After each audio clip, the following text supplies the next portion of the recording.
Welcome to the Game of Life podcast, where we bring you inspiring softball stories, insightful tips from coaches and players, and explore how the game transcends its boundaries to become a metaphor for life. Whether you're a sports enthusiast, a casual fan, or someone just looking for inspiration, you're in for a treat. We'll unravel the tales that go beyond the scoreboard. Discover how perseverance and hard work on the field translates into resilience in your daily challenges. Learn about teamwork, leadership, and the unwavering spirit that fuels success, not just in sports, but in the game of life.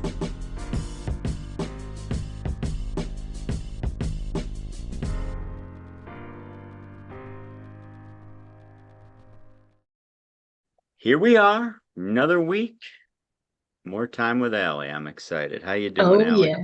Good. How are you?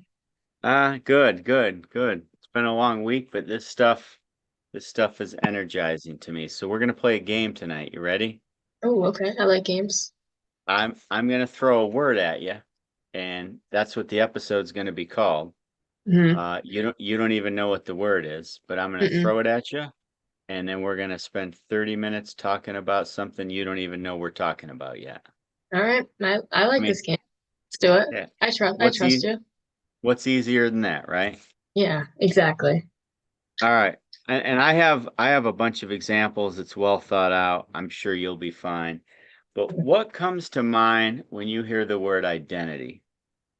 Oh, okay. Good one. I like this. Thank you. So to me, when someone says identity, right, I think it's a word that gets thrown around a lot. That means a lot of different things to different people. To me, your identity is what makes you you. Right? So to elaborate on that, if I look at myself in the mirror today, tomorrow, 5 days from now, no matter what day I'm having, these are the characteristics that make me me. These are the things that when my friends think of me, they think of this. Oh, I think of Alli, I think of this. When I think about things that fill my bucket and give me purpose, right? I think what identity is not is things that you do. So to elaborate on that, right? My identity is not my performance in a sport. My identity is not my GPA. My identity is not, I'm trying to think of another example like that. But on that note, like your identity is not your performance of something that you think you're good at. Your identity is what makes me the person I am and what fulfills me. So those are my initial thoughts. Oh, that's really good because I think it's a trap, especially younger people fall into. Uh, I mean, I'll tell athletes or students what words come to mind when they think of me, their teacher, and they go through a whole list of stuff, and not one is golf. Hmm. And when I was growing up in high school and then college, I was literally playing golf 300 plus days a year, just grinding it out, playing in college, wanted to make a career of it. I'm Hmm. here, so we know how that turned out, right? Right. It didn't work out, but that was my identity. Like everybody that knew me, like when meet people at weddings or out at restaurants or people I haven't seen in a while. Oh, how's golf? Like that was the question. Yeah.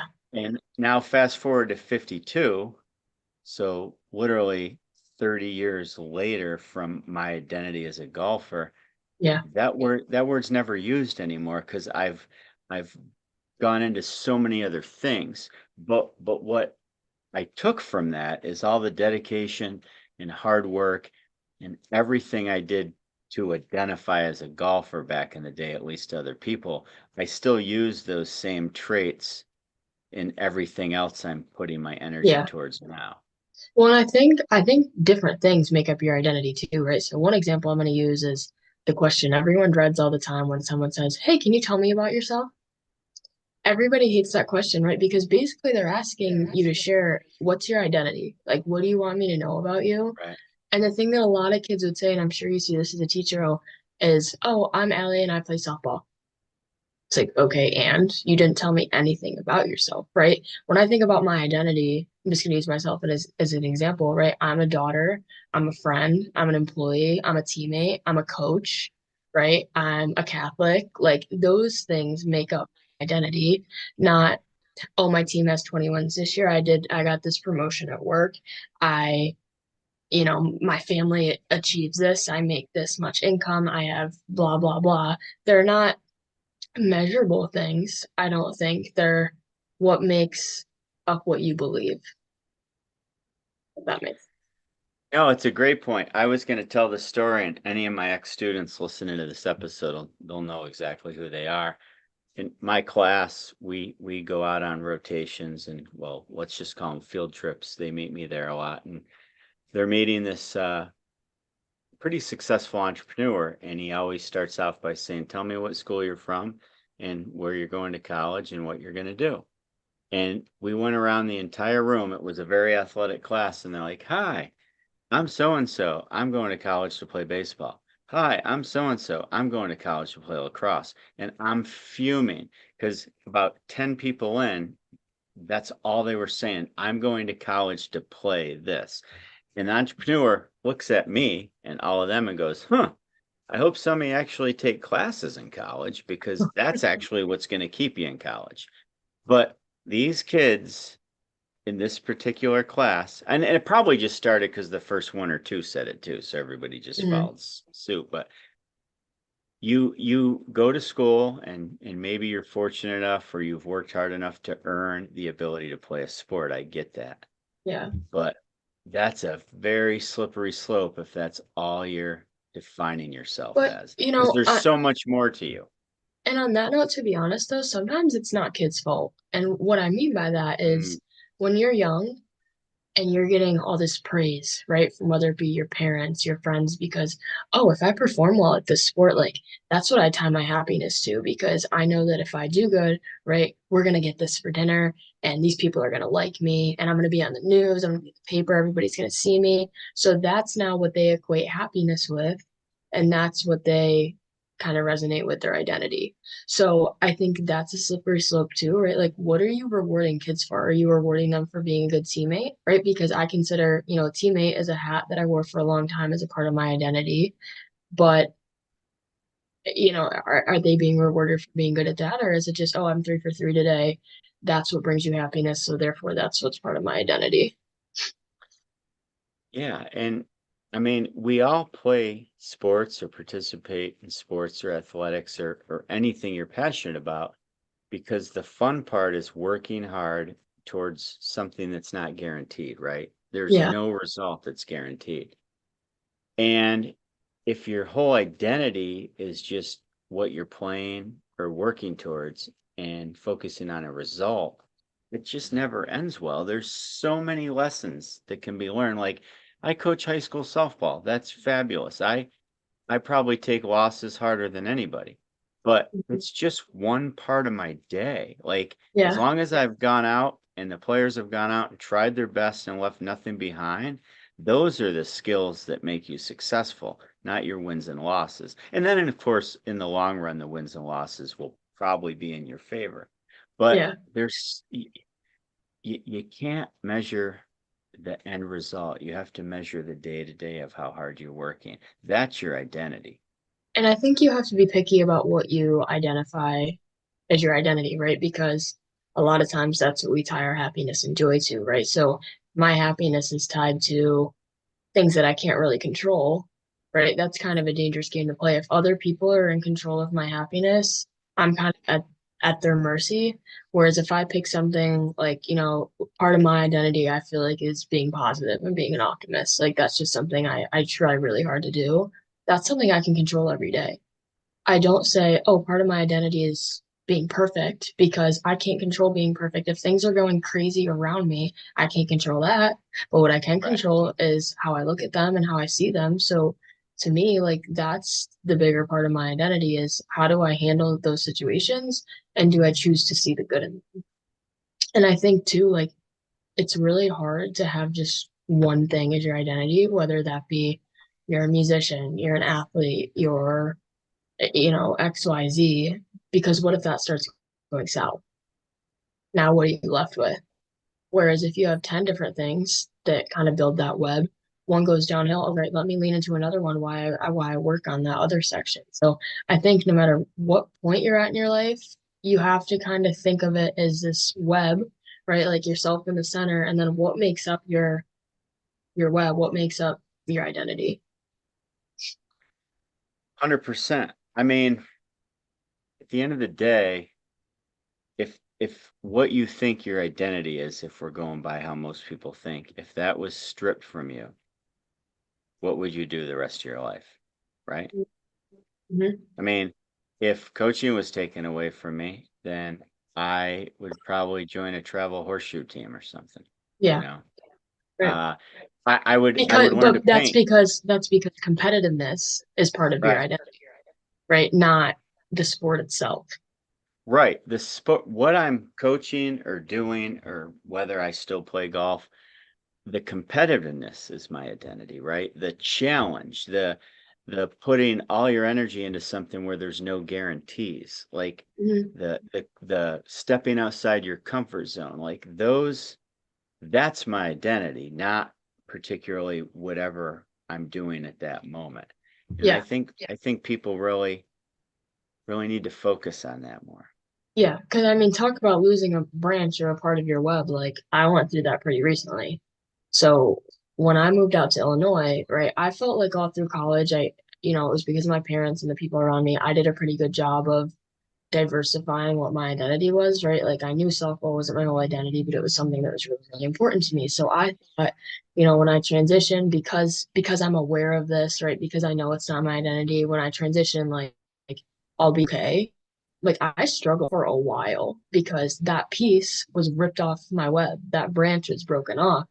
And what I had to do, I think, is when that happens, you either have to pour into the other pieces that are already there, or you have to build new ones, right? So for me, my identity was I love this game. I love the values that it instills in people, right? So to me, okay, let's replace that with coaching, right? That's the kind of how we rebuild that branch instead of, oh, I'm so upset about this. I'm never going to touch the game again. And that is what some people want to do, right? But I struggled for a while when I came out here because I was like, I was a teammate. I was a competitive athlete. I loved softball. I had practice every day. And now that's all gone. So now I'm sitting there like, what do I do? What's going to bring me purpose? What's going to bring me value? And it was in those moments I'm just like, I don't really feel like I'm adding value anymore because I'm not doing any of that. So it was hard conversation with myself, honestly, and it was sad. And I'm just like, all right, I got to do something else. I got to try a bunch of different things and I got to find what I feel like my purpose is in this regard again. So my point being, it's important that you kind of self-reflect on what you feel like those things are so that you can be honest with yourself and make any adjustments that you need to. And it's natural when you make a major pivot in life to feel a little lost temporarily. I mean, when I was done playing golf, then went to Florida, didn't work out. And now I'm back home and need a job, and I got a Mhm. job at a financial institution. And all of a sudden, the job was okay, the people were okay, but the stuff that I didn't realize I identified myself with, right? The always looking forward to something, the schedule, the unknown, the challenges, the working towards something.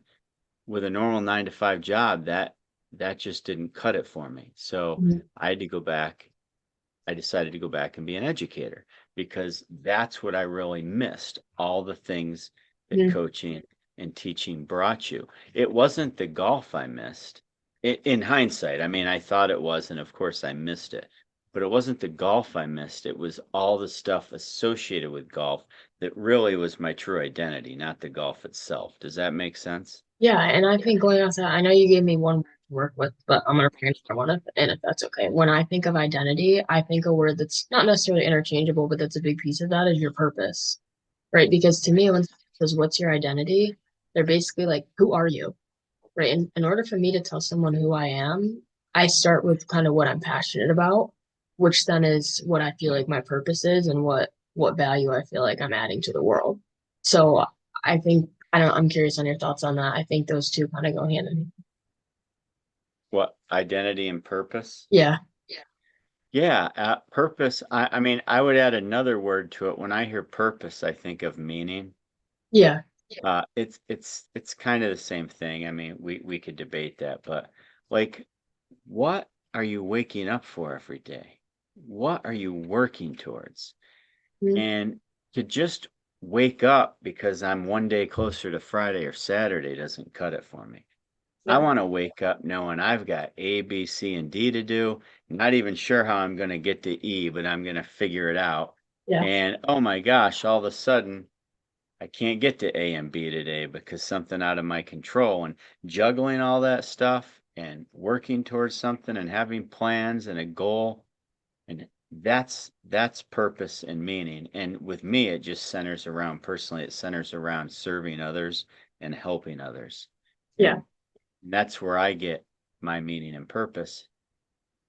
Based on our conversation, you can see we think about this a lot. Yeah. But I bet you most people, if you ask what your meaning and purpose is, they just like identity, they don't Mhm. know. They think it's this, but no, what are the characteristics that make you think it's that? That's what you really strive for and would miss in life. And I just feel more people should talk about I mean, I agree, right? I think instead of texting your friend, hey, what's up? You should be like, hey, did you fulfill your purpose today? it.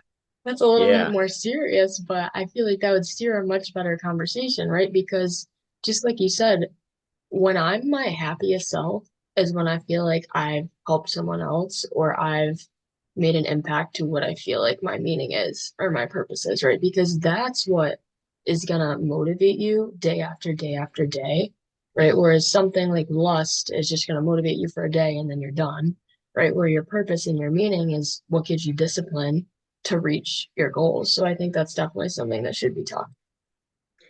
it's something I post every day on Twitter. I wake up every morning and say stay consistent. And Yeah. it's it's really it's not about ups and downs. It's not about winning and losing. It's not about highs and lows. What prize are my eyes on? Hmm. And to me, happiness comes from the journey. Like once you get there, like think about how excited you are for a vacation, right? Or Hmm. how excited you were for your softball season to start. When it's over, what's there to look forward to?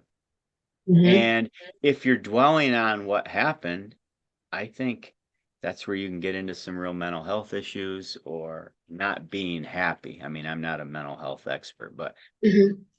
if when something's over, you have to look forward to something else. It's that looking forward to, it's that journey, it's working towards something, it's the process.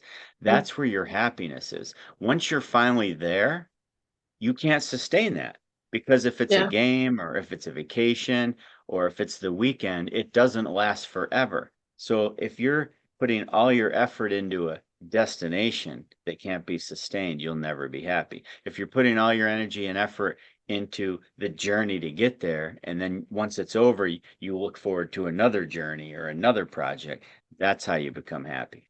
Yeah, and I think you kind of have to break it up into different pieces and give yourself a little bit of grace. So what I mean by that Mm, is I think the one thing that helped me a lot with this in college was, you know, give any given day, right? I'm just going to use college as an example.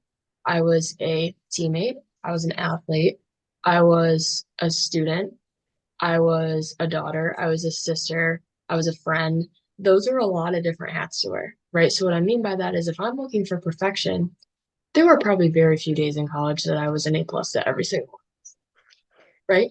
There were a lot of right. days in college when I was, ooh, wasn't a good athlete today, but I was a really, really good student and I was a good friend, right? Oh, maybe I didn't talk to my family as much as I should have. Probably wasn't a very good daughter today. But then we wake up and we get to start all over, and that's the beauty of it all, right? So even though I maybe that day I wasn't a good athlete, I was still a really good student, so I have something in my identity that I'm happy about.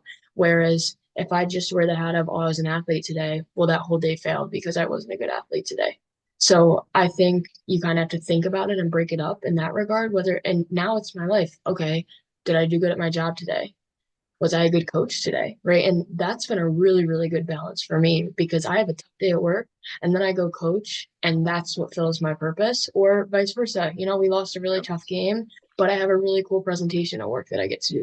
So I think, just in that regard, it's important to give yourself a little bit of grace and recognize and pay attention to all the different pieces of your identity and make sure you're celebrating the success of them. I just actually used this the other day when you just mentioned all the different hats you wear in a day, right? Mhm. It's impossible to be perfect or give 100% in every day to each of those things. Mhm. So I was asking some players like what it means to give effort, and after a little bit of a discussion, what I told them what I think it means is I don't expect you to give 100% of your entire effort every day. I expect you to give 100% of what you're capable of at that moment. Like your arm might be sore that day. You got to communicate. So I understand you can't throw 100%. You might have a pounding migraine that you're just, well, maybe just a headache, not a migraine, but you Mhm. might have a headache or stomach cramps or something like that that you just, it's making it hard to give as much as you want to give. So all I'm asking is you just give 100% of what you're capable of. And I Mhm. don't think that's slacking. Does that make sense what I'm saying? Like Yeah, and I think if you have a bad day, like if you have a bad class, if you're a student, I understand you have some baggage and things aren't going your way, but get in the right mindset and give me 100% of what you're capable with in the next phase so everything doesn't compound in a downward spiral. You can keep right, growing and that no, and I agree because sometimes I think too you're capable of more than you think. way. Right. So to me, when it comes to value and purpose, I think happiness comes a lot more when you give effort, right? Because if I don't give effort, I just kind of say, oh, well, it didn't work out. But did you really try? Like if you're not giving honest effort, you're not going to be able to tangibly see in your life what things are working, what things you're good at, what things you're capable of. So I would rather fail any day is something giving a ton of effort and know that I grew from it and know that I'm becoming better than kind of half a language anything and just say, oh well, that didn't work out, I guess I have to go. It's it's hard because if your identity is based on results and things you do, like you said earlier, you it's impossible to be completely happy with your identity when things aren't going your way. Mhm. But if your identity is the characteristics that lead you to try to do the things you do, then you understand, well, just wasn't my day, but I'll keep doing A, B, C, and D, and I know I'll bounce back. Yeah, and I think sometimes when it comes to outside critiques, right? Sometimes not that we hide our identity, but what we show to the world may not what actually be what we feel like our true identity is, right? So what I mean by that is sometimes if we ask a friend, "Oh, describe me in 3 words," and they say 3 words, and you're like, "I do not think those words describe me." To me, that means there's probably a disconnect between what I believe about myself and what I'm showing to the world, if that makes sense. So I think it depends who you surround yourself with. It depends if you're being authentic to what your identity actually is and what your purpose is. No, I mean, it's good stuff. And if people get anything out of this tonight, it's just to maybe self-reflect and and try to understand like who do you think you are every day versus what are you actually doing to become the person you are?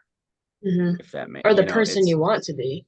person you want to be, and it can change. So, I mean, you go with the whole concept of identity. I mean, in my teens, I was a golfer, right? In my 20s, I was a husband, if I want to go with one word. In my Yeah. 30s and 40s, I was a father.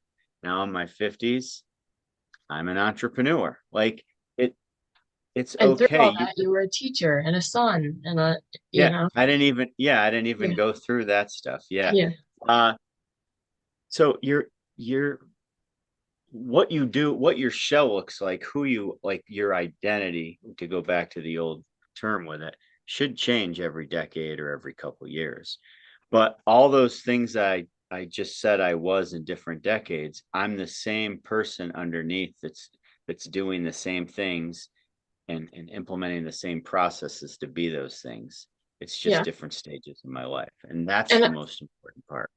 agreed. And I think another thing, if anyone listening can take something from tonight, is make sure you know that there's multiple pieces to your identity because it's really easy. And even though I had people telling me all the time, there were times throughout college where I tied mine really, really close to softball, even though I knew that it wasn't, right? I knew that that wasn't my whole identity, but I kind of got going through the motions and my emotions were really, really attached to how well I was doing softball and things like that. So I hope this is just a reminder to check in with yourself of, all right, I need to remember, I'm a daughter too. I'm a friend. I'm XYZ. And make sure you're pouring time into those things too, because I think when we forget about those, right, we say it's the classic, oh, I haven't talked to my friends in a while. I'm busy.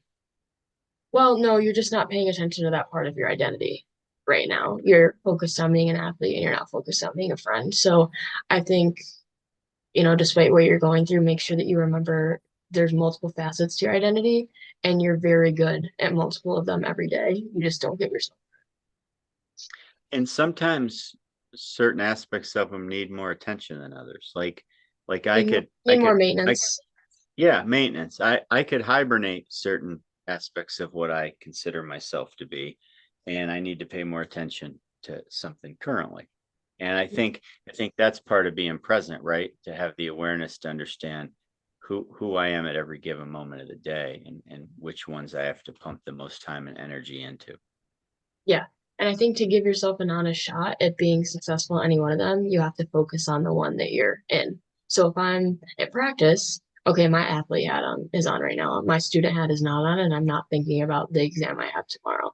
Or if I'm on the phone with my mom and this is the only time I'm talking to her today, okay, my coach hat is not on right now. I'm not thinking about the two games we just lost. So I think, to be successful at all of them, you have to give time to the one that you're being a part of. 100%. Any closing thoughts? No, I love this. Good word. Good word. Yeah, we'll have to pick it next time. Next time we do this particular format, you'll have to pick the word. Okay. I can do that. Well, I Watch know out. you I'm can. already thinking. I'm already Yeah. thinking. Now, and again, to sum it up real quick, at the end of the day, uh, your life events change, Hmm. but the things you do to be who you are your core, your values, your work ethic. That's not going to change. Put that time and energy into whatever you're presently doing, and I think that's a pretty good way to sort through it. Yeah. Awesome.